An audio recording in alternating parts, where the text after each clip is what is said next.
ഞാൻ കുർബാനക്ക് പോവാ. ടാറ്റാ. ഒരു ടെൻഷനും പ്രഷറും ഇല്ലാണ്ട് സമാധാനമായിട്ട് ഇരിക്കുന്ന ദിവസമാണ് ഞായറാഴ്ച. ഞാനൊരു മിതവാദിയാണെങ്കിലും ഞായറാഴ്ച കാലത്ത് എന്റെ കുർബാനയ്ക്കൊന്ന് പോയ കിട്ടുന്ന സുഖം അതൊന്നും വേറെ തന്നെയാ.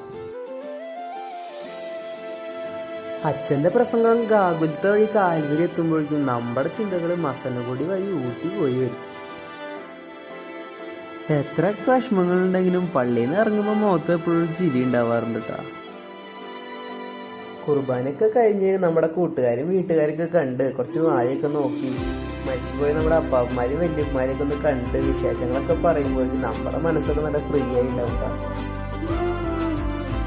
എല്ലാം കഴിയുമ്പോഴേക്കും വിശപ്പ് അതിന്റെ ഉച്ചസ്ഥായിൽ എത്തിയിട്ടുള്ളതുകൊണ്ട് എല്ലാവരോടും വേഗം ടാറ്റ പറഞ്ഞ് വീട്ടിലേക്കുള്ളൊരു പറപ്പിക്കലാണ് പിന്നുള്ളത്. വീട്ടിലെത്തിയ നേരെ ചട്ടീന്ന് കുറച്ച്